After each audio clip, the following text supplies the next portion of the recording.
And good evening, everyone. Welcome to another edition of Monday Night Mariners Talk, which I am doing until at least the Mariners season starts. And of course, good evening. We got myself, the Rooftop Sports, and we've got Trident Podcast.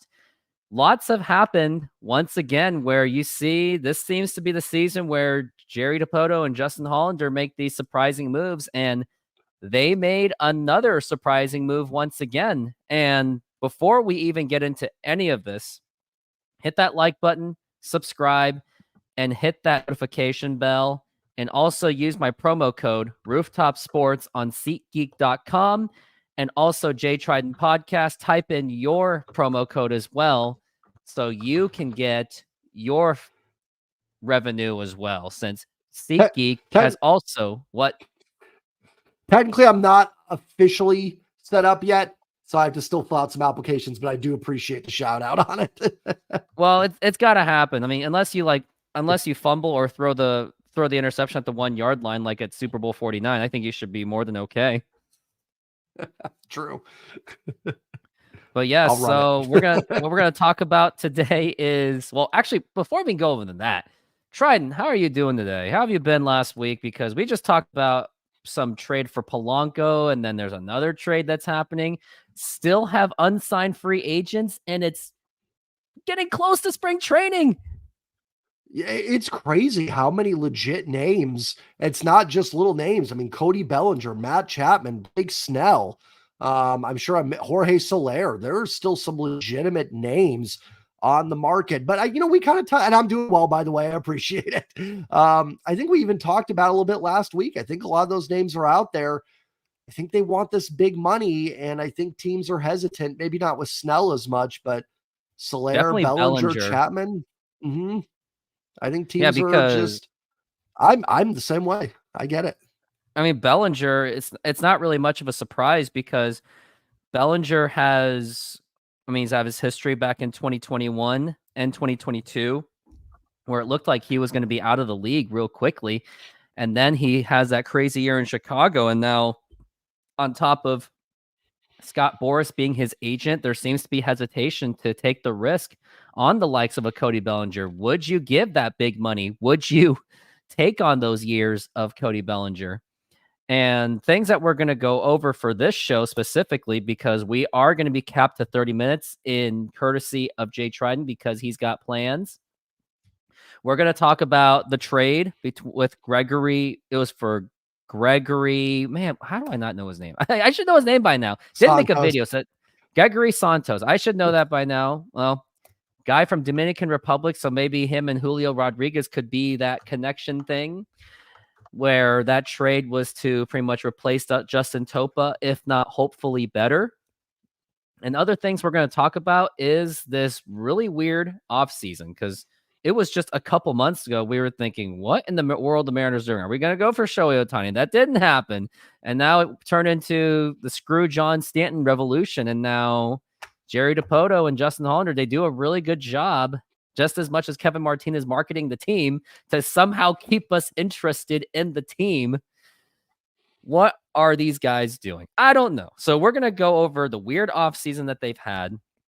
But first, we're going to go over the George. And after the George trade that we talk about, I have a very special announcement. I know I say this all the time. Every week I seem like I have this special announcement, but I actually do have a real special announcement. So please stay tuned for that. I would show it now and then present it, but right now, I just don't think it's that time, because I can just show it right now and then you guys will just check out early. So I'm going to make you guys wait for it. But before we do, hit that like button, subscribe, hit that notification, and also do the same thing for Trident Podcast, as we are trying to grow ourselves into the big time YouTubers. So that way we could have a name for ourselves, along with the likes of the Couch GM's Marine Layer podcast, and also Mariners Mojo, who are the biggest ones of all. So let's get into it. So it was Saturday where the Mariners made that trade for George Santos. And unfortunately, I saw everyone else making videos. I saw Trident making a video. Couch made a video. Mojo made a video. And for me, I just looked at it on my phone because I didn't have anywhere to shoot myself or film myself. Shoot myself. I didn't have anywhere to film myself because hashtag and fill it in the chats. Don't quit the day job.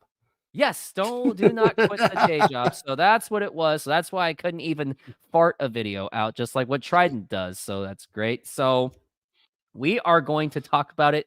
So the Mariners, let's go over what that trade even was. And when I first saw it, I was like, wow, another trade.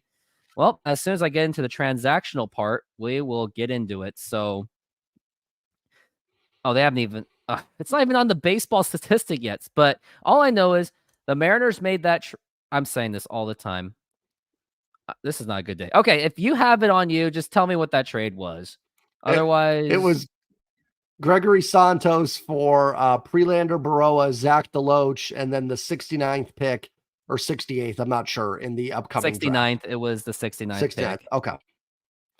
Yeah, I mean, So Prelander, the way I thought it was, I guess the Mariners just didn't want to wait on Prelander Baroa. He seemed like, because when we saw him last year, the man, he just seemed very raw. You could just see it. It was in that Twins series where the way he pitched, it was like, yeah, this guy's just not ready because he only has 2 pitches and he has 1 underdeveloped pitch. So I guess the Mariners just didn't want to wait. And I think deep down, Jerry DiPoto and Justin Hollander wants to see winners. They don't want to just wait and wait, which is why they were willing to bite the bullet to get Polanco from last week. Now, to get an idea of who we gave up other than Polanco, they also gave up Zach DeLoach. Now, he is 24 years old. He's a power hitter. But to make you feel better, because the Mariners did get rid of a power hitting minor leaguer. He had 23 home runs and 88 RBIs last year in Tacoma. But here's the catch.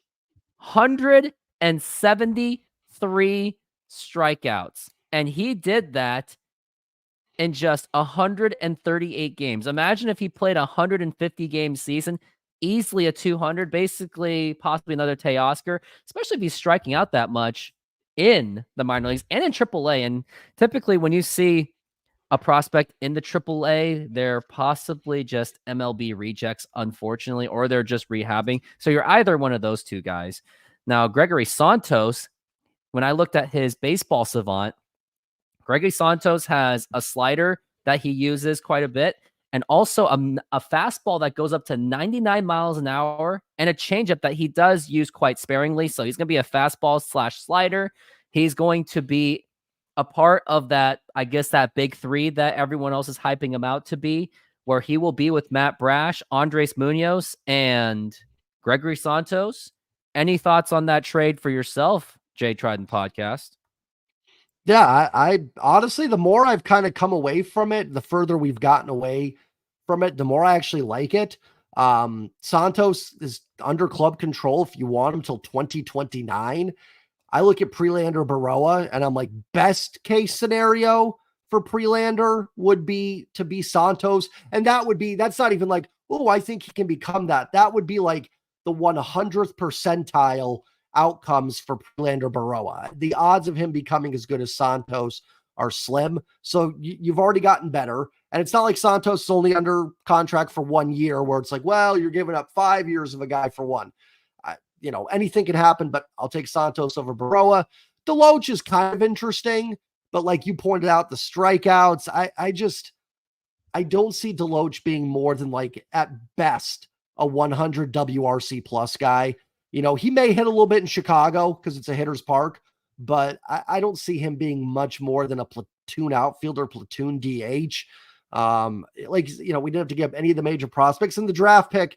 Draft pick might be the most valuable piece in there, but we don't know who that's going to be. And the earliest that person would make a jump to the big leagues would be like 26, 27. So Baroa, fine, you're better. Santos is better. And DeLoach, could be somebody. I'll never dismiss a player, but I mean, Santos is just insane. Barrel rate in the 100th percentile, as you saw on Savant. Funny enough, the 1 barrel he gave up last year, I believe, was to Eugenio Suarez on a base hit, oddly enough. Very so oddly. There's that. Doesn't walk anybody, keeps the ball on the ground, gets swings and misses, gets people to chase. I mean, just this bullpen now, 7th, 8th, and 9th inning. Brash, Munoz, Santos, or whatever order you want to put it in, is just ridiculous. And the nice thing is, too, this kind of pushes everybody else back a little bit. Now Spire can be used on the tough lefties. You've got Trent Thornton or Carlos Saucedo. Vargas. Saucedo as well, exactly. Thornton can come in the 5th or 6th inning if he needed to. And also, now that you've got 3 legitimate weapons, if you've got a starter that gets into a jam in the 5th inning and just doesn't have it, let's say you're up 2-0 in the 5th, they load the bases, they just don't have it, they've lost command. Well, now you can bring in Brash, Munoz, or Santos in the 5th to get out of that jam, because you've got the other 2 that can pitch later innings. So it just really just opens up a whole bunch in that bullpen. And we talked about that a little bit last week. I love the Polanco trade, but it did kind of make us go, the pen is thinning out a little bit here. Yeah, where's Topa's gone? Yeah, because they've Topa, lost Topa, Sewald, Swanson. He has 4 different pitches, which I really miss. He has a fastball that goes up to the 95. He's got a slider or cutter, but I guess if you have the personality of Greg Santos, I mean, when you look at that guy, he looks like a mean man. I think maybe he should go for closer. And if I were Scott Service and Jerry DiPoto and Justin Hollander, maybe put these 3 in a cage match, and winner gets closer spot. Fight to the death. Fight. Yeah, let's have them fight. I mean, for you could legitimately put Santos in the 9th inning if you wanted to do that. But now this bullpen that we were a little bit like, I like the back end, but now there's some question marks. Now you've got a bullpen that is just, I mean, you got 3 lights out arms at the back end. Yeah, you got Matt Brash, Munoz, and Santos. Like, that's something that Mariners didn't necessarily have last year, and it especially showed after they got rid of Paul Sewald, unfortunately. And hopefully with a more healthy Munoz, he won't be as what he was last year, because we can all agree that 2023 Munoz was a lot different than 2022 Munoz. Like, they were 2 different guys. Matt Brash has came a long way, and he actually developed into arguably the best pitcher in the bullpen for the Mariners. And now that you have Gregory Santos, who has a big personality. Now, before we all get too excited, don't forget, Gregory Santos, that was only his first full season in Major League Baseball. So it is a very small sample size, in my opinion, but he is 24 years old. So we will see, and hopefully it will work out.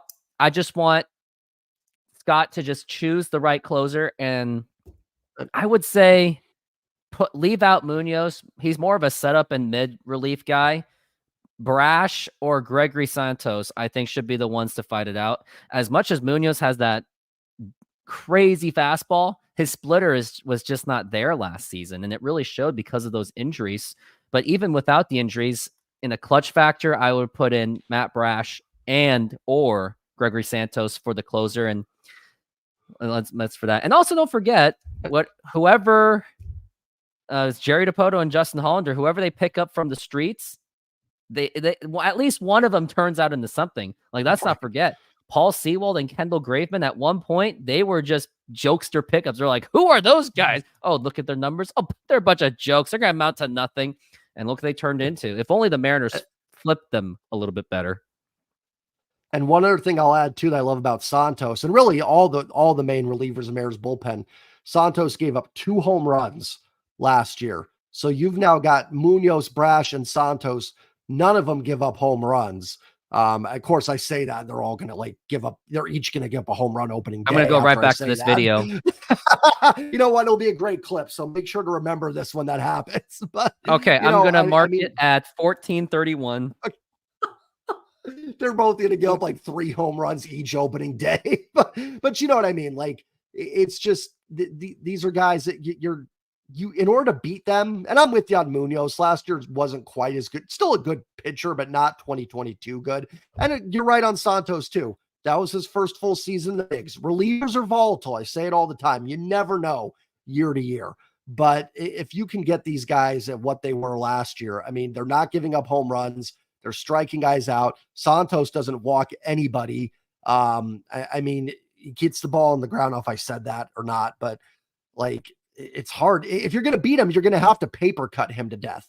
It's going to have to be like April Matt Brash, where every little blooper just fell in on him, which can happen. But the odds are long term that's going to work out pretty good. So, and I mean, to go along with the starting pitching staff, I'm excited about the bullpen now. Like, Bullpen I'm is legitimately pumped. absolutely exciting for sure.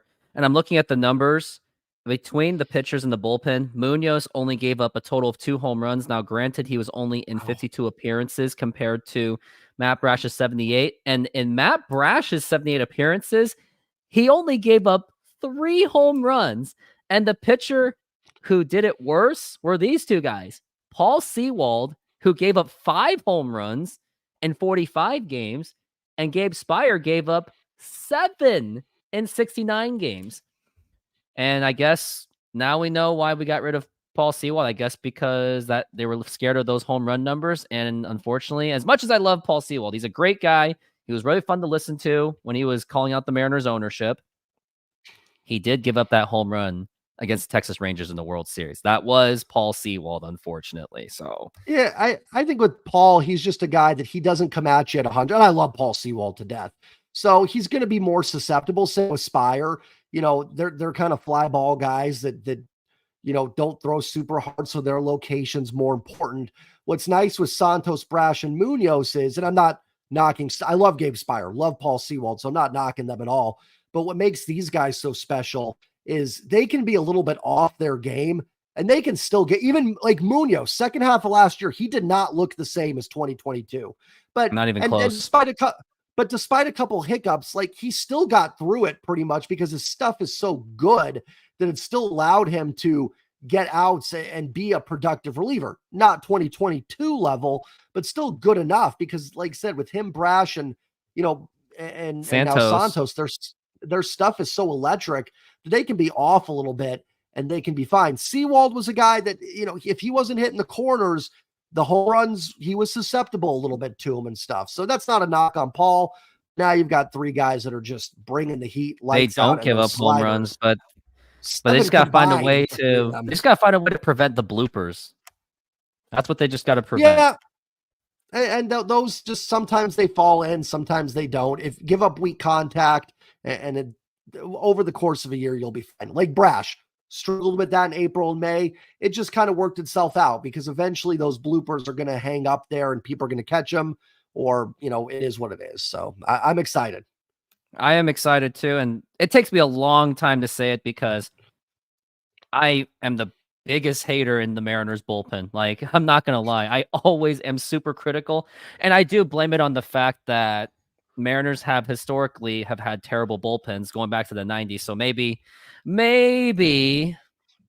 I looked too A little much PTSD. into 1997 and 1998 too much. And 2022 playoffs did not help either. But hopefully this bullpen will get it together. The talent is there. Never question their talent. It's just a Yep. matter of can they finish off these games? And most importantly, can Scott Service use the bullpen better? Like, I don't want to see this whole he strikes out one guy to end the inning and go, oh, next guy. Here you go. Like, I don't like that where he just keeps shuffling pitchers because if someone has the hot hand, you stay with that hot hand. But look at me. I'm just some guy screaming at a microphone with a Darth Vader in my background. So what am I to say? But just based on observation, I just hope that with the talented bullpen he has, I just hope Service does bullpen manage better. And nothing we can do about the whole load management. No one's going to change that because literally everyone does that. And we remember from Jeff Fassero that it's a regular thing. It's a regular practice, unfortunately. So, but that's going to be it for bullpen. What we can say is we're excited, but at the same time, watch out for their possible streakiness because all 3 of them have been shown to be a bit streaky. We saw it from Munoz and Brash, the most streaky bullpen pitchers I've ever seen. But hopefully everything will work itself out. And now the moment you have been waiting for. So a lot of you noticed that my logo was just a picture of me and Julio. And the reason I did that, I just couldn't find the right logo for me. And I tried the logo. It was a picture of me holding a Super Bowl trophy with my face cropped into Russell Wilson's body from Super Bowl 48. But I thought it was a jinx. because my subs were not going up at all. So I went back to the Julio because it had the hot hand. But now, as soon as I got to the level I need to be, I need an actual logo because I need something people to remember me by. Like, you have a logo. Marine Layer Podcast has a logo. Mojo has a logo. Couch GM has a logo. And I'm late to the game. So I did get someone, a good friend of mine, to make me a logo. And yes, of course, he got paid because I'm also a believer. My other dream of this YouTube channel is to create jobs. And if you guys are ready for it, I will immediately show you this logo. And I will leave it up to feedback. But whatever feedback it is, I'm going to keep it because I am in love with the logo. So here it is. That is the logo. Rooftop Sports. It's the guy holding the bat. And some of you, at least one of you, I think Hannah might exactly know where that logo is based on. So Hannah, if you would like to type it in, I would say it, but I might say words that might offend YouTube. But it did come from somewhere, and it was based on a semi-historical moment of 1992. That's all I can give you. That picture was based on an event in 1992 in Los Angeles, California, and I think I gave you guys more than enough of the hint of where that picture came from. But that's my logo. I'm sticking to it, and that logo will be released right after the show when I change the picture, release on Instagram, release on the YouTube page. Trident, any thoughts on this new logo? Love it. I'm not sure what the 92 reference is, though. LA 92. Am I missing something really? I love the logo. Love it. Am I missing something really obvious? Okay, I'll give you another 92? hint. Okay. Korean store owners. Does that help? Like, Okay, nobody knows. Do like the Rodney King riot? Yes, that's exactly really? what it was. Yes, okay, here. I will show the picture of where it came from, and this is probably gonna be super controversial, but I don't care. I don't think I'm big enough for YouTube to yellow tag me or cancel me or whatever. But yes, it was based on this guy. I feel like I'm making a horrific mistake doing this, but that's where it's from. Yep. And I think all of you guys got the idea. That's where he's from. It's a great picture. Interestingly, I was born in 92, so I think it was all fate that this all came together. There we go. Yeah, you said 92 LA. I'm like, the only thing I think of is the Rodney King stuff. I'm like, is that Yeah, might want to say that as but say that as lightly as humanly possible. That's yes, why he's like, oh, Rodney King. And then YouTube will somehow catch that. And then next thing you know, my video is gone and me too. I'm out of YouTube. But that is the logo, and that's going to be what it is. And now, since you've got about 7 minutes left, yeah, very short show. Very unexpected, but hashtag family comes first. That's the motto for for Jay Trident, and it would have been the same thing for me too. Now, the off season, we can agree that it's just been the weirdest off season. But I kind of like the off season more than I did last year because at least they did more, and they did it very drastically. Like things I hated was we got rid of Kelnick, we got rid of Suarez. Getting rid of Teo, I did not lose sleep over that because the guy struck out way too much. There's 1 month where he's like one of the best outfielders in baseball, and there's another month where I don't even remember he was on the team. But yeah, it was tough to get rid of Suarez and Kelnick because we thought Kelnick can turn into something, but I guess Jerry and Justin were just losing so much patience that they just didn't want to wait. But the amazing things they did was they got Luke Raley. They brought back Mitch Haniger off of Robbie Ray's awful contract. Well, turned into awful contract, I guess. And then we've got Gregory Santos and Polanco. So they did at least make interesting trades. So my take on it, either Jerry DiPoto and Justin Hollander will be the biggest geniuses in baseball history off of arguably the worst ownership in baseball, or they will once again be victims of a terrible ownership because everyone got hurt, because that is the risk the Mariners are taking for going cheap and going around the hoops. Is they are risking the fact that a lot of these guys are injured prone. We have already seen Mitch Haniger he has injury problems. Jorge Polanco has shown he has injury problems. So those are the things I am nervous about. So, but if they can turn out well and at least play maybe like, let's say, at least 120 games, then I would say that's a success out of all of them. Any thoughts on the offseason so far?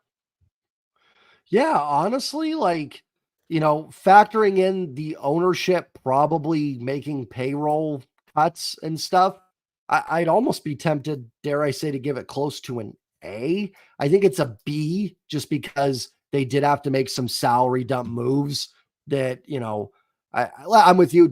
Still don't love the Kelenic trade. Not against trading Kelenic, but the fact that he had to be thrown into a salary dump move stinks. The Geno trade, I've come around a little bit. I still don't like the fact that it was essentially just a salary dump move and not something bigger, but I think there are reasons to see that Geno could be someone. Geno's either going to have a big bounce back or he's just going to drop off completely, and I don't know which one it is. And I'm not big on Zavala or anything, but Vargas is interesting. But other than that, I've really liked every move they've made. Love the Polanco trade, love the Santos trade, love the Luke Raley trade. The Haniger trade, I will say this, and I love me some Mitch Haniger. If he wasn't Mitch Haniger, I don't think we'd be quite as excited about it, just if you look at his numbers. But I'm totally fine doing that trade. Like you said, get Robbie Ray might not even pitch this year, get him off the books. And Haniger, you do need a right-handed bat in the outfield. Haniger should help with that. So, like you said, there's some risk. Mitch Haniger's injury history. Polanco's missed some time before. Luke Raley really just had a breakout last year. You want Luis Urias to bounce back, Ty France to bounce back. So there needs to be a lot of stuff to go right. But, that's every free agency. We could make a case that Shohei Ohtani is a big risk. He could decide not to pitch again. And if that's the case, 10-year or, $1 billion for a DH. Hitter. Yeah, but a great DH, don't get me wrong. Oh, yeah. I still would have paid him even as a permanent DH. Same. And but I knowing wouldn't this question ownership his work group, ethic. Yeah. No, and I think he will pitch again. So, but they all have some risk. But yeah, I think if you take in and reflect, the Sun made the point in the chat, like take away the ownership and some of their limitations, I'd honestly give it an A. I really do. I think they've done the best that they can do with an ownership group that is just clearly not opening the books very much. And Mitch Garver, you've got a solid DH now too that can come in every day. You're not going to have to worry about Tommy La Stella, taking at bats and stuff Cooper like that. Hummel. He was supposed to be the future DH of the future. So you're not going to have guys like that. I'm going to give it at best a B, only because getting rid of Geno was tough. And granted, you did get rid of his strikeouts, because that's what the Mariners did. The best thing they did was they at least got rid of 200 strikeouts, unless someone takes their spot. I did like that Jerry Dipoto and Hollander, they came up with Luke Raley off of Jose freaking Caballero. Like, how do you do that? I don't know. I don't know how he pulled that off. Maybe they thought Luke Raley was it, but who knows? And then don't forget Polanco. He does well against American League West competition. So that's also another big factor on why they made that trade. Now, that trade did have a lot of risk, because they did risk getting rid of Topa, and they got rid of Gabby Gonzalez, who is one of the top outfield prospects. But hopefully the guys that the Mariners constantly get from the Dominican Republic all the time, because they do have an academy there and they do have fantastic connections. I think that's why they are willing to go, okay, fine, we'll get rid of this guy because we have some other dudes in that system. And don't forget, when Woody Woodward had to make those trades to get rid of Veritek and Derek Lowe to get Heathcliff Slocum, there was no Dominican Republic connections. They didn't have any of that. So they never had a farm system depth, but now the Mariners do. So that's why they were confident making these trades. And don't forget, another worst case scenario as well. Hopefully, Ryan Bliss, he's in Tacoma. He's waiting to get his opportunity. So if any of those injuries happen with Urias and Polanco, maybe Bliss will get an opportunity, but hopefully, and I would like to see Ryan Bliss play in the spring training. And I have no doubt that I expect him to be there at least because he's already played in AAA. And I definitely want to make a good use of that Seawald trade and see if that could work out. And maybe we'll see a little glimpse of Harry Ford, Cole Young, and Lazar Montez. So there is still things to look forward to in baseball, but everything has to go completely right for this team. Like everything has to go almost perfect. But that's what we're banking on. It's exciting because we feel nostalgic about Mitch Haniger. We got this cool, big, mean bullpen pitcher. We got Rayleigh for cheap, basically. But at the end of the day, everyone has to perform and everyone has to stay healthy for everything to work. So that's why, and personally, I don't even like giving off-season grades. I never do because it's like you just can't tell. Like even Yeah, you when never know. Bavasi was making these moves at the time, we couldn't tell. Now the ones that were obvious that shouldn't have been done was Carlos Silva signing Carl Everett when they should have signed Frank Thomas because Oakland, I remember in 06, they got Frank Thomas cheaper than what the Mariners got for Carl Everett. Fun fact. But I don't know. Yeah, they did. We'll see. But everything's got to fall into place. And unfortunately, we had to cut this show short because Trident has to go because hashtag family first. No, And don't I quit know your you were trying. family. Yeah, don't quit your family duties. And I know you were trying to do that Thursday, but I also had a situation of family Mm. first. It's going to be one of my grandfather's 90th birthday. Wow, that's It's awesome. going to That be is a great. huge milestone. I can't wait to get down there in Sacramento, California. Yes, but you'll still see the videos, so that's why I'm going to work on everything until I jump on that plane. But I think that is it. And Trident, any final thoughts on this Mariners offseason and expectations and the trade? Yeah, I'm just looking through some of the comments, and Reflect made a good point about, one game out of a playoff spot last year. Is as much as frustrating as I know people have, and take away the owner. I think we all agree this ownership group, take them out of the equation. This was a good baseball team last year. Despite a lot that went wrong, they were close. They've gotten better in good spots. They need some things to go right, like you said. It's definitely not, perfect what everything they've done. But I do think they've got the pieces. They've got a great rotation. They've got a back into the bullpen that I'll put up against anybody in baseball. The lineup isn't perfect, but you do have some players that are good enough to make this a top 12 lineup. I don't know. I don't know everybody else's lineup, Julio but I mean, Rodriguez, Cal Raleigh, maybe they all take it. They may take it to the yeah, next level because they're still young guys. get a Mitch tie Garver, bounce maybe, back. who knows? Can Yep. Ty France You're bounce back? Can JP Crawford yeah. continue that momentum? If you Yep. get those cores Yep. going and everyone else gets going, you're not going to get a top 10 offense out of this. Not even top 5. Top 5, forget it, but maybe top I think 10. top Maybe 10. at least I think top 10 is maybe possible. sneak up to it. And don't forget, this is not exactly a team that's just striving for power because last year, that's what it felt like. This team, they were just going for the big long ball. But then this time, it looks like they're trying to find guys that can hit the corners or A little any of more those balance. gappers.